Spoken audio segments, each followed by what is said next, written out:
ज्ञानतिमिरान्धस्य ज्ञानाञ्जनशलाकया चक्षुरुन्मिलितं येन तस्मै श्रीगुरवे नमः। हे कृष्णा करुणा सिन्धु दीनबन्धु जगत्पते गोपेश गोपिका कान्त राधाकान्त नमोऽस्तु ते। तप्त काञ्चन गौराङ्गी राधे वृन्दावनेश्वरी वृषभानुसुते देवी प्रणमामि हरिप्रिये। वाञ्छकल्पतरुभ्यश्च कृपा सिन्धुभ्य एव च पतितानां पावनेभ्यो वैष्णवेभ्यो नमो नमः। जय श्री कृष्ण चैतन्य प्रभु नित्यानंद श्री अद्वैत गदाधर श्रीवासादि गौरभक्तवृंद। हरे कृष्ण कृष्ण कृष्ण हरे हरे हरे राम राम राम हरे हरे। हरे कृष्ण कृष्ण कृष्ण हरे हरे हरे राम राम राम हरे हरे। हरे कृष्णा कृष्णा कृष्णा हरे हरे हरे राम राम राम हरे हरे। ओम नमो भगवते वासुदेवाय ओम नमो भगवते वासुदेवाय ओम नमो भगवते वासुदेवाय। यं ब्रह्मा वरुणेन्द्ररुद्रमरुतः स्तुन्वन्ति दिव्यैस्तवैः वेदैः साङ्गपदक्रमोपनिषदैर्गायन्ति यं सामगाः। ध्यानावस्थिततद्गतेन मनसा पश्यन्ति यं योगिनो यस्यान्तं न विदुः सुरासुरगणा देवाय तस्मै नमः। देवाय तस्मै नमः। देवाय तस्मै नमः। ॐ नमो भगवते वासुदेवाय ॐ नमो भगवते वासुदेवाय ॐ नमो भगवते ವಾಸುದೇವಾಯ. ಶಂಕರ ಭಾಷ್ಯದಲ್ಲಿ ಶಂಕರಾಚಾರ್ಯರು ಹೇಳ್ತಾರೆ, ಯಾವ ಜ್ಞಾನವನ್ನ ಪರಮಾತ್ಮ ನಮಗೆ ಕೊಡಕ್ಕೆ ಮತ್ತೆ ಮತ್ತೆ ಪ್ರೀತಿಯಿಂದ ಕಾಳಜಿಯಿಂದ ಪ್ರಯತ್ನ ಪಡ್ತಾ ಇದ್ದಾನೆ, ಆ ಜ್ಞಾನವನ್ನ ಪಡೆದರೆ ನಮಗೆ ಮತ್ತೆ ಸಂಸಾರ ಬಂಧನವಿಲ್ಲ, ನಮಗೆ ಮತ್ತೆ ತೊಂದರೆ ಇಲ್ಲ, ಎಲ್ಲ ತೊಂದರೆಗಳಿಂದ ಮುಕ್ತರಾಗಬಹುದು. ಆ ಜ್ಞಾನ ಪಡೆದರೆ ಯಾವುದೇ ಸಂಶಯ ಇಲ್ಲ, ಗೊಂದಲ ಇಲ್ಲ, ನೋವು ದುಃಖಗಳಿಲ್ಲ, ಪರಮ ಶಾಂತಿಯನ್ನು ನೀನು ಪಡಿತೀಯ. ಇದರಿಂದ ನನಗೆ ಯಾವ ಲಾಭನೂ ಇಲ್ಲ ನೀನ್ ಕಲಿಯೋದ್ರಿಂದ. ಆದ್ದರಿಂದ ನನಗೆ ಅತ್ಯಂತ ಪ್ರಿಯನಾಗಿರುವೆ ಅರ್ಜುನ, ಆದ್ರಿಂದ ನಾನು ನಿನಗೆ ಹೇಳ್ತಾ ಇದ್ದೀನಿ ಕೇಳು ಅಂತ ಕೃಷ್ಣ ಹೇಳ್ತಾನೆ. ಆಗ ಅರ್ಜುನ ಹೇಳ್ತಾನೆ, ಅರ್ಜುನನಿಗೆ ಮತ್ತೆ ಮತ್ತೆ ಅರ್ಜುನ ಅಂದ ತಕ್ಷಣ ಇಲ್ಲಿ ನಾವು ತಿಳ್ಕೋಬೇಕು, ನಾವೆಲ್ಲರೂ ಅತ್ಯಂತ ಪರಮಾತ್ಮನಿಗೆ ಅವನ ಮಕ್ಕಳ ಇದ್ದ ಹಾಗೆ. ತಾಯಿ ತಂದೆ ಮಕ್ಕಳಿಗೆ ಹೇಗೆ ಮಾರ್ಗದರ್ಶನ ಮಾಡ್ತಾರೆ ಪರಮಾತ್ಮ, ಹಾಗೆ ನಮ್ಮೆಲ್ಲರನ್ನ ರಕ್ಷಣೆ ಮಾಡ್ತಾ ನಮ್ಮ ಉದ್ಧಾರಕ್ಕಾಗಿ ಈ ಗೀತೆಯ ಜ್ಞಾನವನ್ನ ಮತ್ತೆ ಮತ್ತೆ ನಿನಗೆ ನಾನು ಹೇಳ್ತೀನಿ ಕೇಳು, ಇದು ಕೇಳೋದ್ರಿಂದ ನಿನಗೆ ಎಲ್ಲ ರೀತಿಯ ಹಿತ ಆಗತ್ತೆ ಅಂತ ಶ್ರೀಕೃಷ್ಣ ಹೇಳ್ತಾನೆ. ಮುಂದಿನ ಶ್ಲೋಕ ನೋಡೋಕ್ಕೂ ಮುಂಚೆ ನಾನು ಮೊನ್ನೆ ಒಂದು ಪ್ರವಚನ ಕೇಳ್ತಾ ಇದ್ದೆ. ಅಲ್ಲಿ ಸ್ವಾಮೀಜಿ ಹೇಳ್ತಾ ಇದ್ರು, ಶ್ರೀಮದ್ ಭಾಗವತದ ಏಕಾದಶ ಸ್ಕಂದ ಅಂದರೆ 11ನೇ ಸ್ಕಂದದಲ್ಲಿ ಉದ್ಧವ ಗೀತೆ ಬರುತ್ತೆ. ಉದ್ಧವ ಗೀತೆಯಲ್ಲಿ ಉದ್ಧವನಿಗೆ ಶ್ರೀಕೃಷ್ಣ ಹೇಳ್ತಾನೆ, ಕೃಷ್ಣ ಗೀತೆಯಲ್ಲಿ ಹೇಳಿದ ಈ ಮಾತುಗಳೆಲ್ಲ ಬರೀ ಬಾಯಲ್ಲಿ ಅವನು ಹೇಳಿದ್ದಲ್ಲ, ಅವನ ಜೀವನದಲ್ಲಿ ಹಾಗೇ ನಡ್ಕೊಂಡ ಶ್ರೀಕೃಷ್ಣ. ಯಾಕೆ ಅಂತೀರಾ? ಈಗ ನಿಮ್ಮ ಮುಂದೆ ನಿಮ್ಮ ಮನೆಯಲ್ಲಿ ನಿಮ್ಮ ಮಕ್ಕಳು ಒಬ್ಬರಿಗೊಬ್ರು ಹೊಡೆದಾಡಿ ಕಚ್ಚಾಡಿ ಜಗಳ ಆಡಿ ಫೈಟ್ ಆಡ್ತಾ ಇದ್ರೆ, ಆಮೇಲೆ ನೀವು ಕಷ್ಟಪಟ್ಟು ಕಟ್ಟಿದ ಮನೆ ನಿಮ್ಮ ಕಣ್ಮುಂದೆನೆ ಬಿದ್ದೋದ್ರೆ ಅಥವಾ ಬೆಂಕಿಗೆ ಆಹುತಿ ಆದ್ರೆ ಹೇಗನ್ಸತ್ತೆ? ಆದರೆ ಕೃಷ್ಣ ಉದ್ಧವನಿಗೆ ಹೇಳ್ತಾನೆ, ಇಲ್ಲಿ ಇದೆಲ್ಲವೂ ಮಾಯೆ, ಇದೆಲ್ಲ ಲೀಲೆ. ನನ್ನ ಕಣ್ಣ ಮುಂದೆನೆ ವಿಶ್ವಕರ್ಮನನ್ನ ಕರೆಸಿ ಪರಮಾತ್ಮ ಕಟ್ಸಿರ್ತಾನೆ ದ್ವಾರಕಾ ನಗರವನ್ನ. ದ್ವಾರಕಾಪುರಿ ಪೂರ್ತಿ ನಿರ್ನಾಮ ಆಗುತ್ತೆ. ಜೋರಾಗಿ ನಗ್ತಾನೆ ಪರಮಾತ್ಮ. ಅವನ ಕಣ್ಣ ಮುಂದೆಲೆ ಅವನ ಮಕ್ಕಳು, ಮೊಮ್ಮಕ್ಕಳು, ಸಂಬಂಧಿಕರು, ಯದು ವಂಶವೆಲ್ಲ ಒಬ್ಬರಿಗೊಬ್ಬರು ಹೊಡೆದಾಡಿ ಸಾಯ್ತಾರೆ. ಅಂತಹ ಸಮಯದಲ್ಲೂ ನಿರ್ಲಿಪ್ತತೆ, ಜಗತ್ತು ಅನ್ನೋದು ಅವನ ಕ್ರೀಡೆ, ಲೀಲೆ ಅವನಿಗೆ. ಅದು ಬಾಯಲ್ಲಿ ಹೇಳಿದ್ದಲ್ಲ, ತಾನು ಕೃಷ್ಣನಾಗಿದ್ದಾಗ ತೋರಿಸ್ತಾನೆ. ಉದ್ಧವನಿಗೆ ಹೇಳ್ತಾನೆ, ನೋಡು ಉದ್ಧವ, ನನ್ನ ಕಣ್ಮುಂದೆಲೇ ನಾನು ಕಟ್ಟಿದ ದ್ವಾರಕ್ಕೆ ಹೇಗೆ ನಾಶ ಆಯಿತು, ನನ್ನ ಸಂಬಂಧಿಕರೆಲ್ಲ ಹೇಗೆ ನಾಶವಾಗೋದ್ರು. ಅಸಂಗೋ ಅಹಂ, ಅಸಂಗೋ ಅಹಂ ಅನ್ನೋದನ್ನು ಬರೀ ಬಾಯಲ್ಲಿ ಹೇಳಿದ್ದಲ್ಲ, ಹಾಗೆ ನಡ್ಕೊಂಡಿದ್ದು ಕೃಷ್ಣ. ಜೋರಾಗಿ ನಗ್ತನಂತೆ. ಹೇಗೆ ಹೇಳ್ತಾರೆ ಗೊತ್ತಾ ಪುರಂದರದಾಸರೆಲ್ಲ ಉಗಾಭೋಗದಲ್ಲಿ? ಮಣ್ಣು, ಸಮುದ್ರ ದಡದಲ್ಲಿ ಕುತ್ಕೊಂಡು ಮಕ್ಕಳು ಮಣ್ಣಿಂದ ಮನೆ ಕಟ್ತಾರೆ, ಆಟ ಆಡ್ತಾರೆ ಸ್ವಲ್ಪ ಹೊತ್ತು, ಆಮೇಲೆ ಕಾಲಲ್ಲಿ ಅದನ್ನ ಒದ್ದು ಬಿಟ್ಟು ಹೋಗ್ತಾರೆ ನಕ್ಬಿಟ್ಟು. ಯಾಕೆ? ಆಟ. ಅದೇ ತರ ಪರಮಾತ್ಮನಿಗೂ ಜಗತ್ತು ಅನ್ನೋದು ಲೀಲೆ, ಕ್ರೀಡೆ ಅವನದು. ಅಂತಹ ಭಗವಂತ ಹಾಗಾದ್ರೆ ಮತ್ತೆ ಇದು ಲೀಲೆ ಕ್ರೀಡೆ ಆಗಿದ್ದರೆ ಈ ಜಗತ್ತನ್ನ ಸೃಷ್ಟಿ ಮಾಡಿದ್ಯಾಕೆ? ನಮ್ಮನ್ನೆಲ್ಲ ಇಲ್ಲಿಟ್ಟು ಗೋಳಿಡಿಸ್ತಾ ಇರೋದು ಯಾಕೆ? ಅದು ಇನ್ನೊಂದೇ ಟಾಪಿಕ್ ಆಗ್ಬಿಡತ್ತೆ. ನಮ್ಮ ಇಷ್ಟಾರ್ಥಗಳನ್ನ ಈಡೇರಿಸ್ಕೊಳ್ಳಕ್ಕೆ ನಮಗೆ ಅವನು ಮಾಡಿಕೊಟ್ಟಂತಹ ಅವಕಾಶ. ಹಾಗಂತ ಇಲ್ಲೇ ಇದ್ದು ಆಟ ಆಡ್ತಾ ಇದ್ರೆ ನಮಗೆ ಒಂದಾದ್ಮೇಲೆ ಒಂದು ಜನ್ಮದಲ್ಲಿ ಪುನರಪಿ ಜನನಂ ಪುನರಪಿ ಮರಣಂ ಅಂತ ಮತ್ತೆ ಮತ್ತೆ ಮತ್ತೆ ನಾವು ಆಟ ಆಡ್ತಾ ಇದ್ರೆ ನಮಗೆ ಮೋಕ್ಷದ ದಾರಿ ತೋರಿಸ್ಬೇಕಲ್ಲ. ಅದಕ್ಕೆ ಈ ಜಗತ್ತನ್ನ ತೋರಿಸಿ, ಇದರಲ್ಲಿ ಮತ್ತೆ ಮತ್ತೆ ಹೇಳ್ತೀನಿ ಕೇಳು ಅರ್ಜುನ. ಭೂಯ ಏವ ಮಹಾಬಾಹೋ ಶೃಣು ಮೇ ಪರಮಂ ವಚಃ ಯತ್ತೇಹಂ ಪ್ರೀಯಮಾಣಾಯ ವಕ್ಷಾಮಿ ಹಿತಕಾಮ್ಯಯ. ನಿನ್ನ ಹಿತಕ್ಕಾಗಿ, ನಿನ್ನ ಒಳಿತಿಗಾಗಿ ಮತ್ತೆ ಮತ್ತೆ ಹೇಳ್ತೀನಿ ನನ್ನ ಶ್ರೇಷ್ಠವಾದ ಪರಮ ವಚನವನ್ನ, ಇದು ಕೇಳು ಅಂತ ಹೇಳಿದ್ದನ್ನ ನಾವು ನೋಡಿದ್ವಿ. ಈಗ ಮುಂದಿನ ಶ್ಲೋಕ.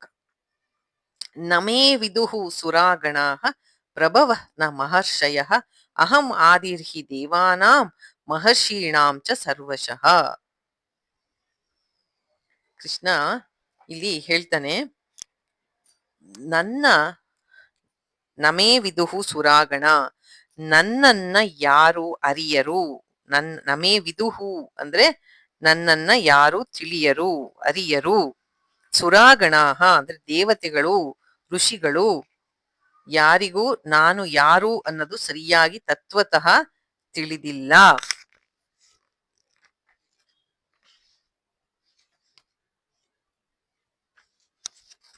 ನನ್ನ ಹುಟ್ಟನ್ನು ದೇವತೆಗಳು, ಋಷಿಗಳು ಯಾರಿಗೂ ಗೊತ್ತಿಲ್ಲ.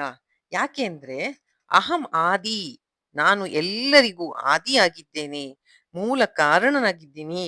ಆದ್ರಿಂದ ನನ್ನ ಒಂದು ಹುಟ್ಟು, ನನ್ನ ಆದಿ ಯಾರಿಗೂ ಗೊತ್ತಿಲ್ಲ ಅಂತ ಕೃಷ್ಣ ಇಲ್ಲಿ ಅರ್ಜುನನಿಗೆ ಹೇಳ್ತಾನೆ.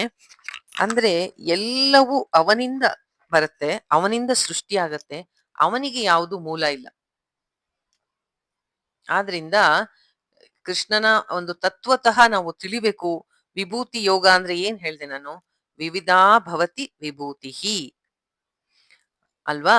ವಿವಿಧಾ ಭವತಿ ಅಂದ್ರೆ ನಾನಾ ಆಕಾರಗಳಿಂದ, ನಾನಾ ರೂಪಗಳಿಂದ ಜಗತ್ತಿನಲ್ಲಿ ಯಾರು ವ್ಯಕ್ತನಾಗಿದ್ದಾನೆ, ನಾನಾ ರೂಪಗಳಿಂದ ಅವನನ್ನ ತಿಳಿಬೇಕಾದ್ರೆ ಅವನನ್ನ ತತ್ವತಃ ತಿಳಿಬೇಕು. ಅದು ಯಾರು ಅಂತ ನಾವು ಮೊನ್ನೆ ದುರ್ಗಾ ಸಪ್ತಶತಿ ಕ್ಲಾಸಲ್ಲೇ ನಾನು ಹೇಳ್ದೆ. ಒಂದು ಪರಮ ಸತ್ಯ ಆ ನವದುರ್ಗೆಯರಾಗಿ ಸಪ್ತ ಮಾತೃಕೆಯರಾಗಿ ಇದೆ ಅಂತ ಒಂದೇ ಪರಮ ಸತ್ಯ ಇರೋದು. ಅದೇ ವಿವಿಧ ರೂಪಗಳನ್ನ ತಗೋತಾ ಇದೆ. ಆ ವಿವಿಧ ರೂಪ ಆಕಾರಗಳಲ್ಲಿ ಅವನನ್ನ ನಾವು ಆ ದೈವಿ ಶಕ್ತಿಯನ್ನ ಗುರುತಿಸುವ ಶಕ್ತಿ ನಮಗೆ ಬರಬೇಕು.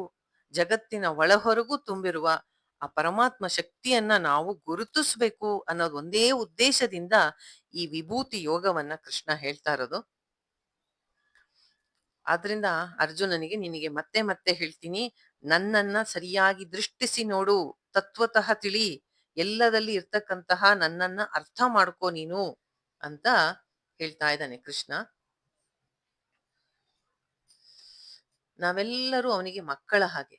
ಮಕ್ಕಳ ಮೇಲಿನ ಪ್ರೀತಿಯಿಂದ ಅರ್ಜುನ ಅಂತ ಒಂದು ಹೆಸರು ಹೇಳಿದಾನಷ್ಟೇ. ಅರ್ಜುನನ ಹಾಗೆ ನಾವೆಲ್ಲರೂ ಅವನಿಗೆ ಪ್ರಿಯವಾದ ಮಕ್ಕಳು. ಅವನ ಒಂದು ವಿಷಯವನ್ನ ತತ್ವತಃ ತಿಳಿಸ್ಬೇಕು ಅಂತಾನೆ ಅವನು ಈಗ ಹೇಳ್ತಿದ್ದಾನೆ. ನನ್ನ ಒಂದು ಹುಟ್ಟಾಗ್ಲಿ, ನನ್ನ ಆದಿ ಆಗ್ಲಿ ಯಾರಿಗೂ ಗೊತ್ತಿಲ್ಲ. ಒಬ್ಬ ಎಷ್ಟೇ ಒಂದು ಶ್ರೇಷ್ಠವಾದ ಋಷಿ ಆಗಲಿ, ದೇವತೆಗಳಿಗಾಗಲಿ, ನಾವು ನಮ್ಮ ಸಾರಾಂಶದಲ್ಲಿ ಓದಿದ್ವಿ, ದೇವತೆಗಳಿಗೆ ವೇದವನ್ನೆಲ್ಲ ಓದೋದೇ ಬೇಡವಂತೆ, ಹಂಗೆ ವೇದದ ಅರ್ಥ ಗೊತ್ತಾಗತ್ತಂತೆ. ಆದ್ರೆ ಅಂತಹವರಿಗೆ ಸಹ ಪರಮಾತ್ಮನ ತತ್ವ ತಿಳಿಯೋದಿಲ್ಲ.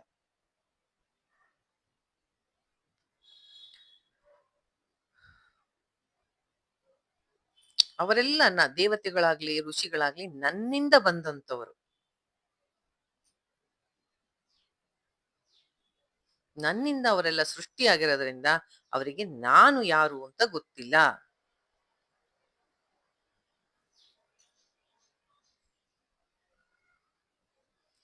ಹೌದಾ ಕೃಷ್ಣ?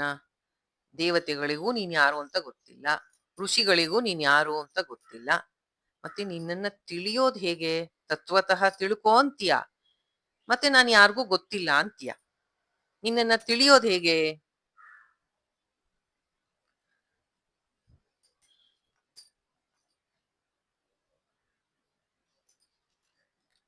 ಯೋ ಮಾಂ, ನೆಕ್ಸ್ಟ್ ಶ್ಲೋಕ, ಯೋ ಮಾಂ ಅಜಂ ಅನಾದಿಂಚ ವೆತ್ತಿ ಲೋಕ ಮಹೇಶ್ವರಂ ಅಸಮ್ಮೂಢ ಸಮರ್ಥ್ಯೇಶು ಸರ್ವ ಪಾಪೈ ಪ್ರಮುಚ್ಯತೆ. ಯಾರು ನನ್ನನ್ನ ಹುಟ್ಟು ಸಾವುಗಳಿಲ್ಲದವನೋ, ಆದಿ ಅಂತ್ಯಗಳು ಇಲ್ಲದವನೋ, ಎಲ್ಲ ಲೋಕಕ್ಕೂ ಮಹೇಶ್ವರನೋ ಅಂತ ತಿಳಿತರೋ ಅವರನ್ನ ಎಲ್ಲ ಪಾಪಗಳಿಂದ ಅವರು ಬಿಡುಗಡೆ ಹೊಂದುತ್ತಾರೆ.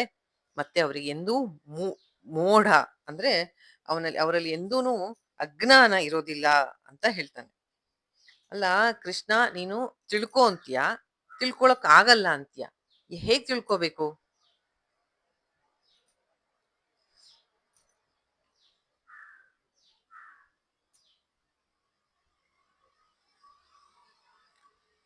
ಯಾವಾಗಲೂ ನಮಗೆ ಗೊತ್ತಿಲ್ಲದೆ ಇರುವಂತಹ ವಿಷಯವನ್ನ ತಿಳಿಬೇಕಾದಾಗ ವೇದ ಪ್ರಮಾಣ, ಶಾಸ್ತ್ರ ಪ್ರಮಾಣ ಅಂತ ಹೇಳ್ತಾರೆ. ಅತೀಂದ್ರಿಯ ವಿಷಯ ವೇದ ಪ್ರಮಾಣ ಅಂದ್ರೆ ನಮ್ಮ ಇಂದ್ರಿಯಗಳಿಗೆ, ಬುದ್ಧಿಗೆ, ಮನಸ್ಸಿಗೆ ಯಾವ ವಿಷಯಗಳು ಅರ್ಥ ಆಗಲ್ವೋ ಅದಕ್ಕೆ ವೇದ ಪ್ರಮಾಣ ಅಂತ ಅಂತಾರೆ. ಈಗ ಒಂದು ಉದಾಹರಣೆಯನ್ನು ತಗೊಳ್ಳೋಣ. ನಿಮ್ಮ ಮುಂದೆ ಒಂದು ಚಿನ್ನದ ನೆಕ್ಲೆಸ್ ಇದೆ, ಗೋಲ್ಡ್ ನೆಕ್ಲೆಸ್ ಇದೆ. ಆ ನೆಕ್ಲೆಸ್ನ ನೋಡಿದ್ರೆ ಅದು ಅಲ್ಲಿದೆ ಅಂತಂದ್ರೆ ಅದಕ್ಕೆ ಏನೇನು ಕಾರಣ ಇರ್ಬೋದು? ಏನಿದ್ರೆ ಆ ನೆಕ್ಲೆಸ್ ಆಗತ್ತೆ? ಒಂದು, ಚಿನ್ನ ಇರ್ಬೇಕು ಅಲ್ವಾ? ಚಿನ್ನ ಇಲ್ದೆ ನೆಕ್ಲೆಸ್ ಮಾಡಕ್ ಸಾಧ್ಯನೇ ಇಲ್ಲ. ಇನ್ನೊಂದು, ಬರೀ ಚಿನ್ನ ಇದ್ಬಿಟ್ರೆ ಆಗಲ್ಲ, ಅದನ್ನ ಮಾಡುವ ಕುಶಲತೆ ಇರ್ತಕ್ಕಂತಹ ಅಕ್ಸಾಲಿಗ ಅಥವಾ ಗೋಲ್ಡ್ ಸ್ಮಿತ್ ಇರ್ಬೇಕು. ಹಂಗೆ ವೇದಾಂತದಲ್ಲಿ ಇನ್ನೊಂದು ಉದಾಹರಣೆ ಕೊಡ್ತಾರೆ, ಮಡಿಕೆ. ಒಂದು ಮಣ್ಣಿನ ಮಡಿಕೆಯನ್ನ ನೋಡಿದ್ರೆ ಏನ್ ಅನ್ಸತ್ತೆ?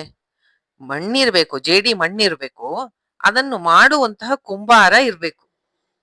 ಮಣ್ಣು ಇದ್ಬಿಟ್ರೆ ಮಡಕೆ ಆಗಲ್ಲ, ಅಥವಾ ಕುಂಬಾರ ಇದ್ರೂ ಮಡಕೆ ಆಗಲ್ಲ, ಅಲ್ಲಿ ಮಣ್ಣಿರ್ಬೇಕು. ಅಂದರೆ ಯಾವುದೇ ಒಂದು ವಸ್ತುವನ್ನ ನೀವು ನೋಡಿದಾಗ ಅದಕ್ಕೆ ಎರಡು ಕಾರಣಗಳು ಇರುತ್ತೆ. ಒಂದು ಉಪಾದಾನ ಕಾರಣ, ಒಂದು ನಿಮಿತ್ತ ಕಾರಣ. ಉಪಾದಾನ ಕಾರಣ ಅಂದ್ರೆ ಆ ವಸ್ತುಗೆ ಮಾಡಬೇಕಾದಾಗ ಏನೇನು ಸಾಮಾನು ಬೇಕು, ಅದು ಮಡಕೆಗೆ ಮಣ್ಣು, ನೆಕ್ಲೆಸ್ಗೆ ಗೋಲ್ಡ್, ಇದು ಉಪಾದಾನ ಕಾರಣ. ನಿಮಿತ್ತ ಕಾರಣ ಅಂದ್ರೆ ಅದರ ಹಿಂದೆ ಇರ್ತಕ್ಕಂತಹ ಬುದ್ಧಿವಂತಿಕೆ, ಯಾರಿಂದ ಅದು ಮಾಡಲ್ಪಟ್ಟಿತು. ಇಲ್ಲಿ ಕುಂಬಾರ ನಿಮಿತ್ತ ಕಾರಣ, ಅಲ್ಲಿ ಅಕ್ಕಸಾಲಿಗ ನಿಮಿತ್ತ ಕಾರಣ. ಪ್ರತಿಯೊಂದು ಜಗತ್ತಿನ ವಸ್ತುಗಳನ್ನು ನೀವು ಹಾಗೆ ನೋಡಿದಾಗ ಒಂದು ನಿಮಿತ್ತ ಕಾರಣ, ಒಂದು ಉಪಾದಾನ ಕಾರಣ ಇರುತ್ತೆ. ಆದರೆ ವೇದಾಂತ ಹೇಳುತ್ತೆ ಪರಮಾತ್ಮ, ಶ್ರೀಕೃಷ್ಣ, ಅಥವಾ ನೀವ್ ಯಾರಂತಿರೋ, ಆತ್ಮ ಅಂತಿರೋ, ರಾಮ ಅಂತಿರೋ, ದೇವಿ ಅಂತಿರೋ, whatever it may be, ಅಭಿನ್ನ ನಿಮಿತ್ತ ಉಪಾದಾನ ಕಾರಣ. ಅಭಿನ್ನ ಉಪಾದಾನ ನಿಮಿತ್ತ ಕಾರಣ ಅಂದರೆ ಅಭಿನ್ನ, ಎರಡೂ ಒಂದೇ. ನಿಮಿತ್ತ ಮತ್ತು ಉಪಾದಾನ ಕಾರಣ ಈ ಜಗತ್ತಿನ ಸೃಷ್ಟಿಯಲ್ಲಿ ಒಂದೇ, ಅದೇ ಪರಮಾತ್ಮ ತತ್ವ. ಅಲ್ಲಿ ಒಂದು ಸಾಮಾನ್ಗಳೆಲ್ಲ ಇತ್ತು, ಕೃಷ್ಣ ತಗೊಂಬಂದು ಅದನ್ನೆಲ್ಲ ಸೇರಿಸಿ ಸೃಷ್ಟಿ ಮಾಡ್ದ ಅಂತ ಅರ್ಥ ಅಲ್ಲ.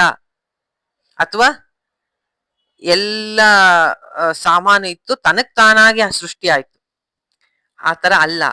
ಜಗತ್ತಿನ ಸೃಷ್ಟಿಗೆ ಮತ್ತು ಅದರ ಹಿಂದಿನ ಬುದ್ಧಿವಂತಿಕೆ ಎರಡೂ ಪರಮಾತ್ಮನೇ ಕಾರಣ. ಅವನೇ ಅಭಿನ್ನ ಉಪಾದಾನ ನಿಮಿತ್ತ ಕಾರಣ. ಅದೆಂಗ್ ಸಾಧ್ಯ? ಅದೆಂಗ್ ಸಾಧ್ಯ? ಮೆಟೀರಿಯಲ್ ಕಾಜು ಒಂದೇ, ಇಂಟೆಲಿಜೆನ್ಸ್ ಕಾಜು ಒಂದೇನಾ? ಆಗತ್ತೆ ಅಂತ ವೇದಗಳು ಹೇಳುತ್ತೆ, ಉಪನಿಷತ್ ಹೇಳುತ್ತೆ. ಈಗ ಏನಂತಾರೆ, ಸ್ಪೈಡರ್, ಅದಕ್ಕೇನಂತಾರೆ ಕನ್ನಡದಲ್ಲಿ? ಸ್ಪೈಡರ್ಗೆ ಏನ್ ಪದ ಬರ್ತಾ ಇಲ್ಲ ಕನ್ನಡದಲ್ಲಿ, ಏನಂತಾರೆ? ಜೇಡ. ಜೇಡ ಕರೆಕ್ಟ್. ಜೇಡ ಜೇಡ ಜೇಡ ಹೆಂಗ್ ಮಾಡುತ್ತೆ? ಜೇಡರ ಬಲೆ ನೋಡಿದೀರಾ? ಅದರದೇ ಒಂದು ರಸದಿಂದ ಅದು ಬಲೆ ನೀಗುತ್ತೆ. ಅದಕ್ಕೆ ಬುದ್ಧಿವಂತಿಕೆನೂ ಅದರದ್ದೇ, ಆ ರಸನೂ ಅದರದ್ದೇ. ಅದೇ ತರ ಈ ಜಗತ್ತಿಗೆ ಬೇಕಾದ, ರಚನೆ ಮಾಡಬೇಕಾದ ಬುದ್ಧಿವಂತಿಕೆನೂ ಅವನೇ, ಅದಕ್ಕೆ ಬೇಕಾದಂತ ಸಾಮಾನುಗಳು ಅವನೇ. ಅವನೇ ಜಗತ್ತಾಗಿದ್ದಾನೆ, ಅವನೇ ಅದನ್ನ ರಚನೆ ಮಾಡಿದ್ದಾನೆ. ಬುದ್ಧಿವಂತಿಕೆನೂ ಅವನೇ, ಜಗತ್ತು ಅವನೇ. ಆದ್ದರಿಂದ ಅವನನ್ನ ಅರ್ಥ ಮಾಡ್ಕೊಳಕ್ ಆಗಲ್ಲ ನಮ್ಗೆ. ಆದ್ರೆ ಅವನು ಕರುಣೆಯಿಂದ ಹೇಳ್ತಾ ಇದ್ದಾನೆ, ಪ್ರೀತಿಯಿಂದ ಹೇಳ್ತಾ ಇದ್ದಾನೆ, ಹೌದಪ್ಪ ನನ್ನನ್ನು ಅರ್ಥ ಮಾಡ್ಕೊಳ್ಳೋದು ಕಷ್ಟ, ಯಾಕೆಂದ್ರೆ ನಾನೇ ಜಗತ್ತಾಗಿದ್ದೀನಿ. ನಾನೇ ಜಗತ್ತಿನಲ್ಲಿ ಏನೇನು ವಸ್ತುಗಳಿದೆ ಅದು ನಿರ್ಮಾಣ ಮಾಡಿರೋನು ನಾನೇ, ಆ ವಸ್ತುನು ನಾನೇ. ನಾನು ಅಭಿನ್ನ ಉಪಾದಾನ ನಿಮಿತ್ತ ಕಾರಣ. ಹಂಗಿದ್ದಾಗ ನನ್ನನ್ನು ಅರ್ಥ ಮಾಡ್ಕೊಳ್ಳೋದು ನಿಮಗೆ, ನನ್ನ ಮೂಲವನ್ನ ಕಂಡುಹಿಡಿಯೋದು ಕಷ್ಟ. ಋಷಿ ಮುನಿಗಳಿಗೆ ಆಗಲಿ, ದೇವತೆಗಳಿಗೆ ಆಗಲಿ ಎಷ್ಟೇ ಬುದ್ಧಿವಂತಿಕೆ ಇದ್ರೂ ನನ್ನನ್ನ ತಿಳಿಯೋದು ಕಷ್ಟ, ಪರಮ ತತ್ವವನ್ನ ತಿಳಿಯೋದು ಕಷ್ಟ. ಆದರೆ ಅದರಿಂದಲೇ ನಾನು ಕರುಣೆಯಿಂದ ಹೇಳ್ತಾ ಇದ್ದೀನಿ, ಈ ವಸ್ತುಗಳಲ್ಲಿ ನನ್ನನ್ನ ನೋಡು, ಆ ವಸ್ತುಗಳಲ್ಲಿರೋ ವಿಶೇಷತೆ ನೋಡಿ, ಇದು ಕೃಷ್ಣನ ಶಕ್ತಿ, ಇದು ಈಶ್ವರನ ವೈಭವ ಅಂತ ತಿಳ್ಕೊ. ಹಿಮಾಲಯ ಪರ್ವತವನ್ನ ನೋಡಿದಾಗ ಅದರ ಮುಂದೆ ನಿಂತ್ರೆ, ಅಥವಾ ಹರಿತಾ ಇರೋ ಗಂಗಾ ನದಿಯನ್ನ ನೋಡಿದಾಗ ನಿಂತ್ರೆ, ನದಿಯ ಮುಂದೆ ಅಥವಾ ಅನಂತವಾಗಿ ಅಗಾಧವಾದ ಸಾಗರವನ್ನ ನೋಡಿದಾಗ ಕೃಷ್ಣ ಅಂತ ಅವನ ಸ್ಮರಣೆ ಬರಬೇಕು. ನೀವಲ್ಲಿ ಹೋಗಿ ಏನ್ ಎಂಜಾಯ್ ಮಾಡ್ತಿರೋ ಮಾಡಿ, ಆದ್ರೆ ಒಂದು ನಿಮಿಷ ಅವನ ಸ್ಮರಣೆ ಬರಬೇಕು. ಈ ವಿಶೇಷತೆಗಳನ್ನ ಜಗತ್ತಿನಲ್ಲಿ ಸೃಷ್ಟಿ ಮಾಡಿದೆಯಲ್ಲ, ಎಲ್ಲವೂ ಅವನೇ, ಆದ್ರೆ ವಿಶೇಷಗಳಲ್ಲಿ ಅವನನ್ನ ನಾವು ಸರಿಯಾಗಿ ಗುರುತಿಸಬಹುದು ಅಂತ ಈ ವಿಭೂತಿ ಯೋಗದಲ್ಲಿ ಪರಮಾತ್ಮ ಹೇಳಕ್ಕೆ ಪ್ರಯತ್ನ ಪಡ್ತಾ ಇರೋದು.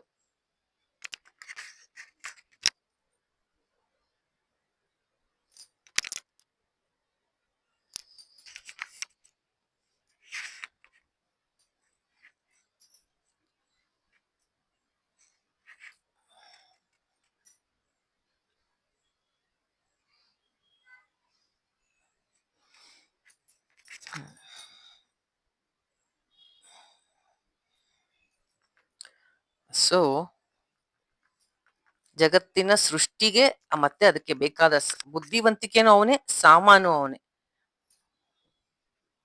ಹೀಗಿರ್ಬೇಕಾದ್ರೆ ಅವನ ಒಂದು ಮೂಲವನ್ನ ಕಂಡುಹಿಡಿಯೋದು ಕಷ್ಟ. ಆದ್ದರಿಂದ ಯಾರು ನನ್ನನ್ನ ತಿಳಿತಾರೆ,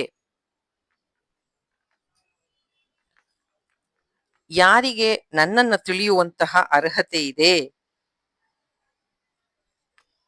ಯಾರು ನನ್ನನ್ನ ಹುಟ್ಟು ಸಾವಿಲ್ಲದಂತಹ ಆತ್ಮ, ಸಚ್ಚಿದಾನಂದ ಸ್ವರೂಪ, ಬೋಧ ರೂಪ ಆತ್ಮ, ಆದಿಯೂ ಅಂತ್ಯವೂ ಇಲ್ದೇ ಇರ್ತಕ್ಕಂತಹವನು, ನನ್ನ ಒಂದು ಇರುವಿಕೆಯಿಂದ ಜಗತ್ತೆಲ್ಲ ಸೃಷ್ಟಿಯಾಗಿದೆ ಅಂತ ಯಥಾವತ್ತಾಗಿ ತಿಳಿತನೋ ಆ ಮನುಷ್ಯನೇ ಎಲ್ಲರಿಗಿಂತ ಬುದ್ಧಿವಂತ, ಅವನು ಎಲ್ಲ ಪಾಪಗಳಿಂದ ಬಿಡುಗಡೆ ಆಗ್ತಾನೆ ಅಂತ ಕೃಷ್ಣ ಹೇಳ್ತಾನೆ 3ನೇ ಶ್ಲೋಕದಲ್ಲಿ.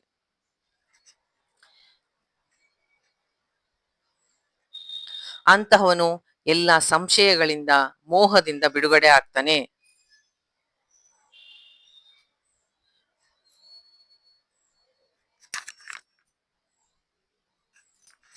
ಹಂಗಾದಾಗ ಏನಾಗತ್ತೆ? ಮೈಂಡಿಂದ ಡಿಸ್ಟರ್ಬೆನ್ಸ್ ಹೋಯ್ತು, ಕನ್ಫ್ಯೂಷನ್ ಹೋಯ್ತು, ಪಾಪಗಳಿಂದೆಲ್ಲ ವಿಮುಕ್ತರಾದಂತಹವರು. ಇದೆಲ್ಲ ಹೇಗ್ ಗೊತ್ತಾಗತ್ತೆ? ಫಸ್ಟ್ ಆಫ್ ಆಲ್ ಭಗವಂತ ಸಚ್ಚಿದಾನಂದ ರೂಪ, ಬೋಧ ರೂಪ, ಆದಿ ಅಂತ್ಯ ಇಲ್ದಿರೋನು, ಹುಟ್ಟು ಸಾವಿಲ್ದಿರೋನು, ಜಗತ್ತಿಗೆಲ್ಲಾ ಮಹೇಶ್ವರ ಅಂತ ಹೇಗ್ ಗೊತ್ತಾಗತ್ತೆ? ಸತ್ಸಂಗದಲ್ಲಿದ್ರೆ ಗೊತ್ತಾಗತ್ತೆ, ಭಗವದ್ಗೀತೆ ಓದಿದ್ರೆ ಗೊತ್ತಾಗತ್ತೆ. ಅದೆಲ್ಲ ಓದಿದ್ಮೇಲೆ ನನ್ನ ಸಂಶಯಗಳೆಲ್ಲ ಹೋಯ್ತು, ನನ್ನ ಅಜ್ಞಾನ ಹೋಯ್ತು, ನನ್ನ ಅವಿದ್ಯೆ ಹೋಯ್ತು, ನನಗೆ ಪರಮಾತ್ಮನ ತತ್ವರೂಪ ಅರ್ಥ ಆಯ್ತು. ಯಥಾವತ್ತಾಗಿ ತಿಳ್ಕೊಳ್ಳೋದು ಅಂದ್ರೆ ಹೀಗೆ. ಆದ್ರಿಂದಲೇ ಆಚಾರ್ಯರೆಲ್ಲ ಭಜಗೋವಿಂದಮಲ್ಲಿ ಫಸ್ಟ್ ಹೇಳೋದು ಸತ್ಸಂಗತ್ವೇ ನಿಸ್ಸಂಗತ್ವಂ, ಸತ್ಸಂಗದಲ್ಲಿದ್ದು ಯಥಾವತ್ ಜ್ಞಾನವನ್ನ ಪಡಿ.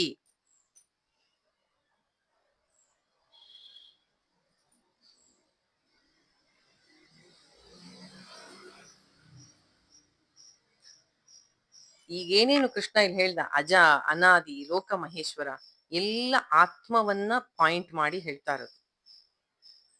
ಯಾರಿಗೆ ಇದು ಸರಿಯಾಗಿ ಅರ್ಥ ಆಗ್ತಾ ಇದೆ ಅಂಥವರು ಪಾಪಗಳಿಂದ ಮುಕ್ತರು ಅಂತಂದ್ರೆ, ಯಾರಿಗೆ ಮನಸ್ಸು ಶುದ್ಧವಾಗಿದೆ, ಈ ಜ್ಞಾನದ ಅರಿವಿದೆ,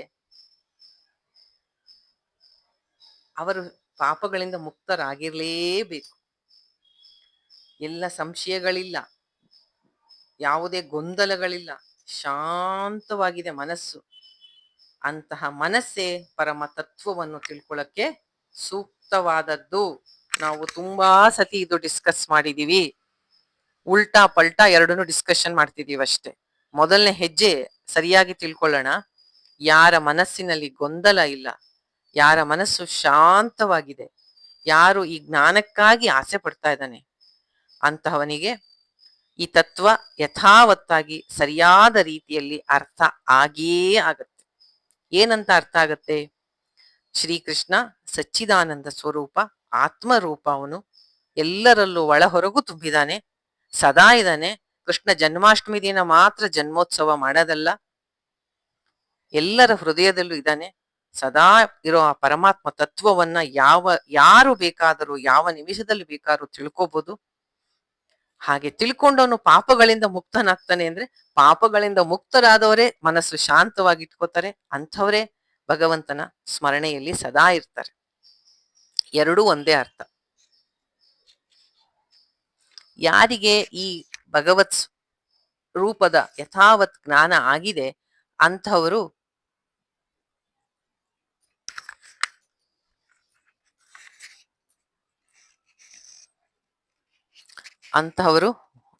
ಎಲ್ಲ ಕನ್ಫ್ಯೂಷನ್ ಇಂದ ದೂರ ಆಗಿ ಬಹಳ ಬುದ್ಧಿವಂತ ಅಂತವನು ಅಂತ ಕೃಷ್ಣ ಈ ಶ್ಲೋಕದಲ್ಲಿ ಹೇಳ್ತಾನೆ.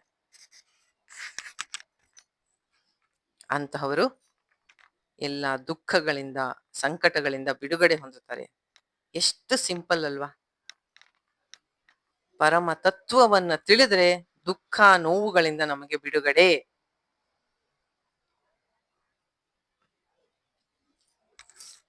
ಪರಮ ತತ್ವದ ಚಿಂತನೆ ದುಃಖ ನೋವುಗಳಿಂದ ಬಿಡುಗಡೆ. ಆ ಪರಮ ತತ್ವ ಏನು ಅನ್ನೋದೇ ಈ ಅಧ್ಯಾಯದಲ್ಲಿ 60-70 ವಿಭೂತಿಗಳ ಮೂಲಕ ಕೃಷ್ಣ ಹೇಳ್ತಾ ಹೋಗ್ತಾನೆ. ಸೊ ನಮ್ಮ ಮನಸ್ಸೆಲ್ಲ ಶಾಂತವಾಗಿದ್ದು, ಯಾವುದೇ ಗೊಂದಲಗಳಿಗೆ ಮನಸ್ಸನ್ನ ಆ ಕಡೆ ಈ ಕಡೆ ಹೋಗಕ್ಕೆ ಬಿಡದೆ ಗಮನವಿಟ್ಟು ವಿಭೂತಿ ಯೋಗವನ್ನ ಓದಿ ಅರ್ಥ ಮಾಡ್ಕೊಂಡ್ರೆ, ಆ ಪರಮ ತತ್ವದ ಅರಿವಾದ್ರೆ ಎಲ್ಲಾ ಸಂಕಟ, ದುಃಖ, ಪಾಪಗಳಿಂದ ಬಿಡುಗಡೆ ಆಗುತ್ತೆ. ಎಲ್ಲರೂ ಇದಕ್ಕಾಗಿ ಪ್ರಯತ್ನ ಪಡಬೇಕು.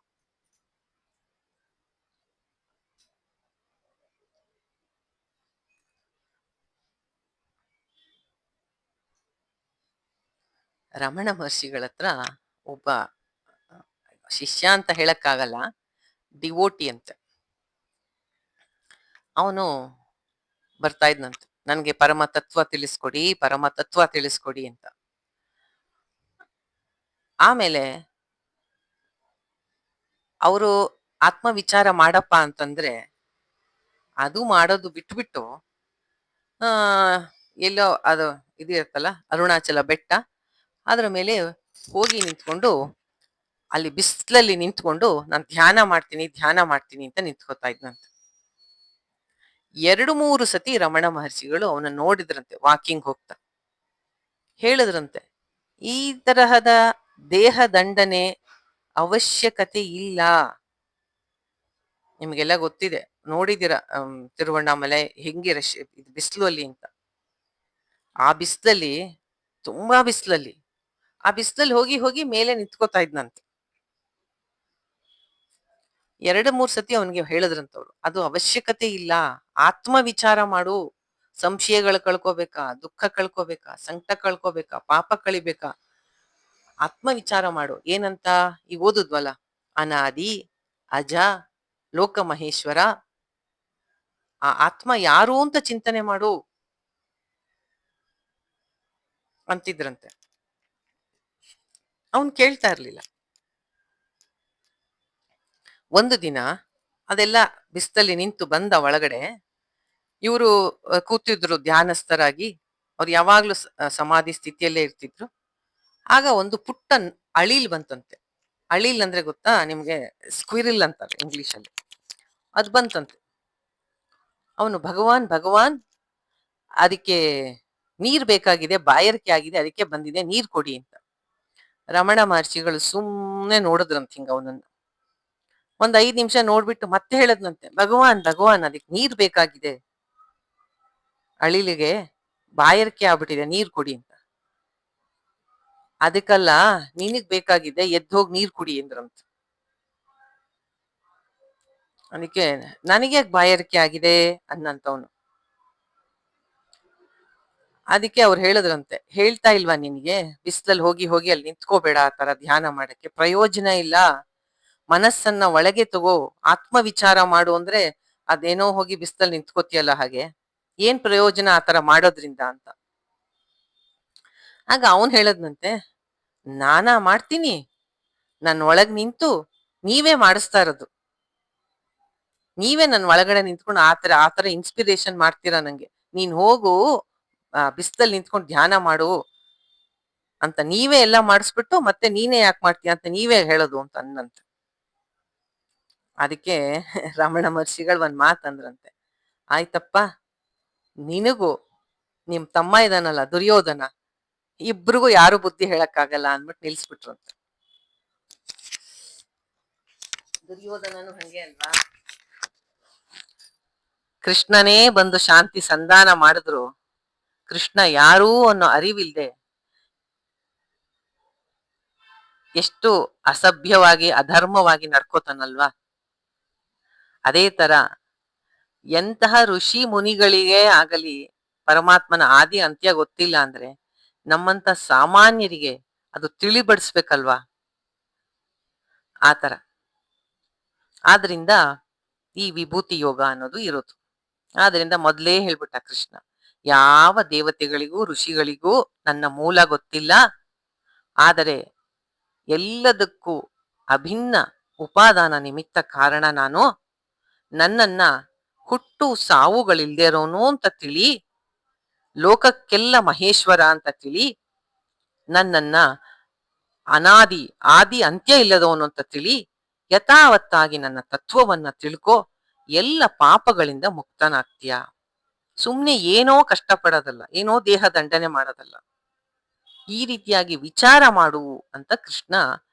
ಆ ರೀತಿಯಾಗಿ ಮಾಡಿದ್ರೆ ಮಾತ್ರ ನನ್ನ ಒಂದು ತಿಳುವಳಿಕೆ ಬರೋಕ್ಕೆ ಸಾಧ್ಯ ಅಂತ ಹೇಳ್ತಾ ಇದ್ದಾನೆ ಇಲ್ಲಿ.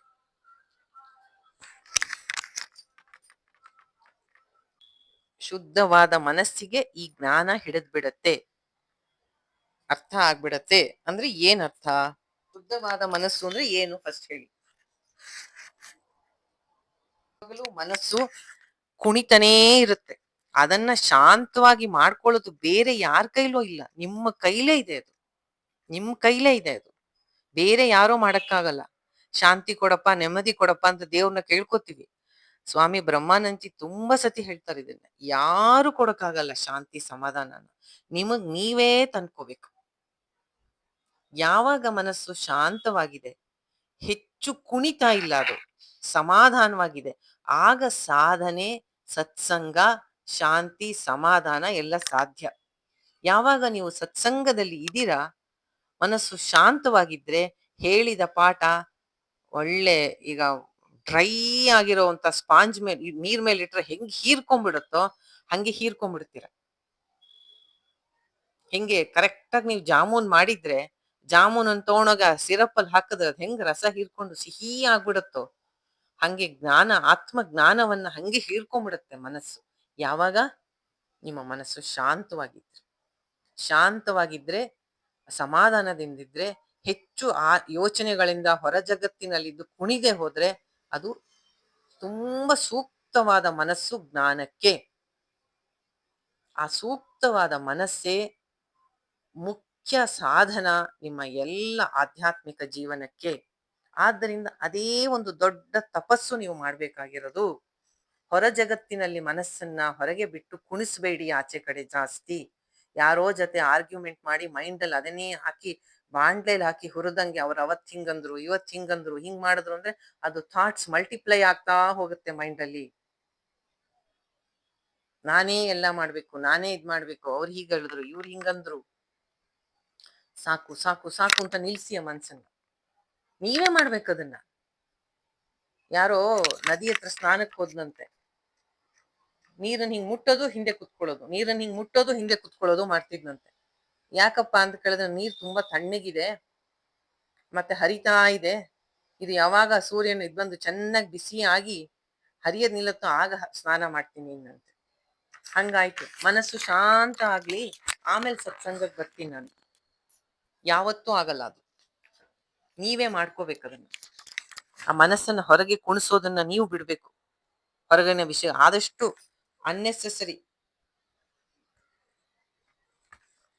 ಅನ್ನೆಸೆಸರಿ ವಿಷಯಗಳಿಗೆ ಮನಸ್ಸನ್ನ ಕೊಡದೆ, ಇದೇ ತಪಸ್ಸು. ಮನೇಲಿ ಏನೋ ಸಣ್ಣ ಪುಟ್ಟ ಆರ್ಗ್ಯುಮೆಂಟ್ ಆಗತ್ತೆ, ಗಲಾಟೆ ಆಗತ್ತೆ, ಮನೆ ಅಂದ್ರೆ ಆಗತ್ತೆ, 4 ಪಾತ್ರೆ ಇರೋ ಕಡೆ ಶಬ್ದ ಬಂದೇ ಬರುತ್ತೆ. ಸ್ವಲ್ಪ ಅದನ್ನ ನೆಗ್ಲೆಕ್ಟ್ ಮಾಡೋದು, ಅದ್ರ ಕಡೆ ಗಮನ ಕೊಡದೇ ಇರೋದು, ಮನಸ್ಸನ್ನ ಶಾಂತವಾಗಿ ಇಟ್ಕೊಳ್ಳೋದು. ಆಗ ಸತ್ಸಂಗದಲ್ಲಿ ಏನ್ ಹೇಳ್ತಾರೆ ಅದು ಮನಸ್ಸಿಗೆ ಹೋಗುತ್ತೆ. ಆಗ ಕೃಷ್ಣ ಅಂದ್ರೆ ಅಜ, ಕೃಷ್ಣ ಅಂದ್ರೆ ಅನಾದಿ, ಕೃಷ್ಣ ಅಂದ್ರೆ ಲೋಕ ಮಹೇಶ್ವರ. ಅದು ಹೇಗೆ ಅಂತ ಆ ಚಿಂತನೆ ಮಾಡಕ್ಕೆ, ಅಯ್ಯೋ ಬಿಡ್ರಿ ಅವನೇನಾರ ಆಗಿರ್ಲಿ, ನನಗೇನಾಗಬೇಕು, ನಂದೇ ನನ್ ಸಂಸಾರ ತಾಪತ್ರಯ, ನನಗೇನೋ ಕಷ್ಟ ಇದೆಯಾ ಆಗ ಬಂದು ಒಂದ್ ಸಾಲ್ವ್ ಮಾಡಿ ಹೋಗ್ಲಿ ಅಷ್ಟೇ. ಹಂಗಿದ್ರೆ ನಾವು ಸಂಸಾರದಲ್ಲೇ ಇರ್ತೀವಿ. ಇಲ್ಲ, ನನ್ನನ್ನ ಯಥಾವತ್ತಾಗಿ ತಿಳ್ಕೊ, ಉದ್ಧಾರ ಆಗುವಂತ ಪ್ರೀತಿಯಿಂದ ಒಂದೊಂದು ಪದನು ಒಳ್ಳೆ ಅಷ್ಟು ಸಿಹಿಯಿಂದ ಪ್ರೀತಿಯಿಂದ ಹೇಳ್ತಿದ್ದಾನೆ. ಅವನನ್ನು ತಿಳ್ಕೋಬೇಕು ಅಂದ್ರೆ ಮನಸ್ಸು ಶಾಂತವಾಗಿರ್ಬೇಕು. ಶಾಂತವಾಗಿರ್ಬೇಕು, ಶುದ್ಧವಾದ ಮನಸ್ಸು ಅಂದ್ರೆ ಶಾಂತವಾದ ಮನಸ್ಸೇ ಶುದ್ಧ ಮನಸ್ಸು. ಇನ್ನು ರಮಣ ಮಹರ್ಷಿ ಹೇಳ್ತಾರೆ, ಶಾಂತವಾದ ಮನಸ್ಸೇ ಆನಂದವಾದ ಮನಸ್ಸು, ಶಾಂತವಾದ ಮನಸ್ಸೇ ಶುದ್ಧ ಮನಸ್ಸು, ಶಾಂತವಾದ ಮನಸ್ಸೇ ಆತ್ಮ. ಶಾಂತತೆ, ಪ್ರಸನ್ನತೆ, ಆನಂದ, ಪರಮ ಶಾಂತಿ ಅದೇ ನಿಮ್ಮ ನಿಜ ಸ್ವರೂಪ.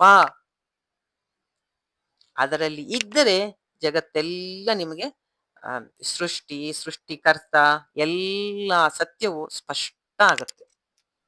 ಇದು ಒಂದು ಸಾಧನೆ, ಒಂದು ತಪಸ್ಸು. ಅದಕ್ಕೆ ನಾನು ಹೇಳಿದ್ದು, ಬಿಸಿಲಲ್ಲಿ ಹೋಗಿ ಒಂದ್ ಕಾಲ್ ಮೇಲೆ ನಿಂತ್ಕೊಂಡು ತಪಸ್ಸು ಮಾಡ್ಬೇಕಾಗಿಲ್ಲ, ಕಷ್ಟಪಟ್ಟು ಉಪವಾಸ ವ್ರತಗಳನ್ನ ಮಾಡ್ಬೇಕಾಗಿಲ್ಲ. ಮನಸ್ಸನ್ನ ಕುಣಿಸದೆ ಶಾಂತವಾಗಿ ಇಟ್ಕೊಳಕ್ ಕಲ್ತ್ಕೊಳ್ಳಿ. ಅದೇ ದೊಡ್ಡ ತಪಸ್ಸು.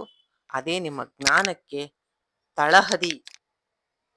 ನಿತ್ಯ ಮನೆಯಲ್ಲಿ ಆಗತ್ತೆ, ಹೊರಗಡೆ ಆಗತ್ತೆ, ಆಗೋ ಸಂಘರ್ಷಗಳಿಗೆಲ್ಲ ಹೆಚ್ಚು ಅದಕ್ಕೆ ಒಂದು ಬೆಲೆ ಕೊಡದೆ, ಮಹತ್ವ ಕೊಡದೆ, ಮನಸ್ಸನ್ನ ಒಳಗೆ ಇಳ್ಕೊಂಡು ಸತ್ಸಂಗದಲ್ಲಿ ಇರಿಸ್ಕೊಳ್ಳೋದು ಅಭ್ಯಾಸ ಮಾಡ್ಬೇಕು. ಶಾಂತವಾಗಿದ್ರೆ ಮನಸ್ಸು ಯೋಚನೆ ಮಾಡುತ್ತೆ ಕೃಷ್ಣ ಅಂದ್ರೆ ಯಾರು ಅಂತ. ಅದಾಗ್ಬೇಕಾದ್ರೆ ಮೊದಲ ಹೆಜ್ಜೆ ಅದು. ಮನೆಗೆ ಇದು ಹಾಕ್ತಿರಲ್ಲ, ಪಾಯ ಹಾಕ್ತಿರಲ್ಲ, ಆ ತರ. ಮನಸ್ಸಿನ ಶುದ್ಧತೆ ಅಂದ್ರೆ ಶಾಂತವಾದ ಮನಸ್ಸೇ ಶುದ್ಧ ಮನಸ್ಸು.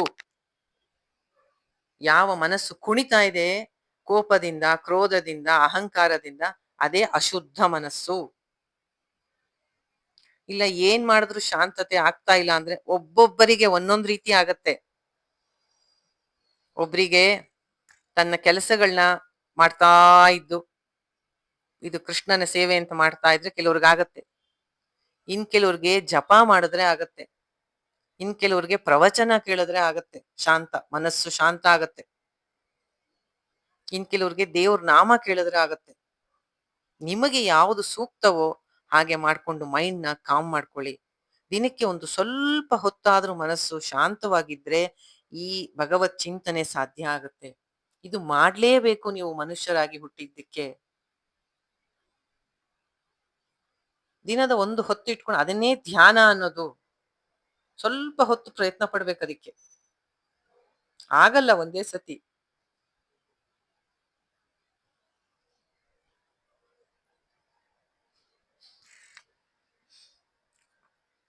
ತುಂಬಾನೇ ಕಷ್ಟ. ಸಂಸಾರ ಅನ್ನುವಂತ ಅಲೆಗಳ ತರ ಬರ್ತಾ ಇರುತ್ತೆ ಸುಖ, ದುಃಖಗಳು. ಅದನ್ನ ಮೀರಿ ಮನಸ್ಸನ್ನ ಶಾಂತವಾಗಿ ಇಟ್ಕೊಂಡು ಪರಮಾತ್ಮ ಚಿಂತನೆ ಮಾಡೋದು ಕಷ್ಟ ಇದೆ. ಅದಕ್ಕೆ ನನಗಾಗಲ್ಲ ಈ ಮನಸ್ಸನ್ನ ಶಾಂತವಾಗಿ ಇಟ್ಕೊಳ್ಳಕ್ಕೆ, ಶುದ್ಧವಾಗಿ ಇಟ್ಕೊಳ್ಳಕ್ಕೆ. ಆದ್ರಿಂದ ನಿನಗೆ ಅದನ್ನ ಅರ್ಪಣೆ ಮಾಡ್ತೀನಿ. ನಿನ್ನ ಸ್ಮರಣೆ ಮಾಡ್ತೀನಿ. ನಿನ್ನಲ್ಲಿ ಭಕ್ತಿ ಮಾಡ್ತೀನಿ. ನೀನೇ ಎಲ್ಲ ಇವಾಗ ನೀವೇ ಅಂದ್ರಲ್ಲ, ಎಲ್ಲವೂ ನೀನೇ ನೀನೇ ನೋಡ್ಕೊಳಪ್ಪ ಅಂತ. ಆ ತರ ಮಾಡೋದ್ರಿಂದನೂ ಶಾಂತತೆ ಬರುತ್ತೆ ಮನಸ್ಸಿಗೆ. ನಿಮ್ಮ ಮೈಂಡ್‌ನ ವಾಚ್ ಮಾಡಿ. ಇಲ್ಲಿ ಅಸಮಾಧಾನ ಆಗ್ತಾ ಇದೆ ನಂಗೆ. ಯಾಕೆ ಟ್ರಿಗರ್ ಆಗತ್ತೆ ಈ ಪಾಯಿಂಟ್ಸ್ ಅಲ್ಲಿ? ನೀವು ಬೇರೆಯವ್ರನ್ನ ಮಾಡ್ಬೇಡಿ. ನಿಮ್ಮನ್ನ ನೀವು ರಿಫ್ಲೆಕ್ಟ್ ಮಾಡ್ಕೊಳ್ಳಿ. ಈ ಮುಂದಿನ ಶ್ಲೋಕಗಳಲ್ಲಿ ಕೃಷ್ಣ ಮನಸ್ಸನ್ನ ಹೇಗೆ ಶಾಂತವಾಗಿ ಇಟ್ಕೊಳ್ಳೋದು ಅನ್ನೋ ವಿಷಯವಾಗೇ ಡಿಸ್ಕಷನ್ ಮಾಡ್ತಾನೆ. ಮೊದಲು ಹೇಳ್ದ ಇದು ನೀನು ನನಗೆ ತುಂಬಾ ಪ್ರಿಯನಾದವನು. ಆದ್ರಿಂದ ನಿನಗೆ ನನ್ನ ವಿಭೂತಿಗಳನ್ನ ಹೇಳ್ತೀನಿ ಅಂತ ಹೇಳಿ, ನನ್ನನ್ನ ಯಾರೂ ತಿಳಿದಿಲ್ಲಪ್ಪ ಅರ್ಜುನ. ಇದು ಬಹಳ ವಿಶೇಷವಾದ ಜ್ಞಾನ. ನಾನು ನಿನಗ್ ಕೊಡ್ತಾ ಇದ್ದೀನಿ. ನನ್ನ ಆದಿ ಅಂತ್ಯ ಯಾರಿಗೂ ಗೊತ್ತಿಲ್ಲ. ನನ್ನನ್ನ ತಿಳಿಬೇಕಾದ್ರೆ ವೇದಗಳ ಮೂಲಕ ಹಿಂಗೆ ತಿಳಿಬೇಕು. ನಾನು ಹುಟ್ಟು ಸಾವಿಲ್ಲದವನು. ನನಗೆ ಎಲ್ಲ ಲೋಕಗಳ ಮಹೇಶ್ವರ ಅಂತ ಯಾರು ನನ್ನನ್ನು ತಿಳಿತಾರೆ ಎಲ್ಲ ಪಾಪಗಳಿಂದ ಮುಕ್ತರಾಗ್ತಾರೆ ಅಂತ ಹೇಳಿ, ಯಾವುದರಲ್ಲಿ ತನ್ನ ವಿಭೂತಿ ಇದೆ ಅನ್ನೋದನ್ನ ಮುಂದೆ ಹೇಳ್ತಾ ಹೋಗ್ತಾನೆ. ಅದನ್ನ ತಿಳ್ಕೊಬೇಕಾದ್ರೆ ಮನಸ್ಸನ್ನ ಶಾಂತವಾಗಿ ಇಟ್ಕೊಂಡು ಏನೇನು ಹೇಳ್ತಾರೋ ಕಿವಿಗಳಿಂದ ಹಾಗೆ ಕೇಳಿ ಗ್ರಹಿಸ್ಬೇಕು ಅದನ್ನ. ಈ ಕಿವಿಲ್ ಕೇಳ ಆ ಕಿವಿಲ್ ಬಿಡೋದಲ್ಲ.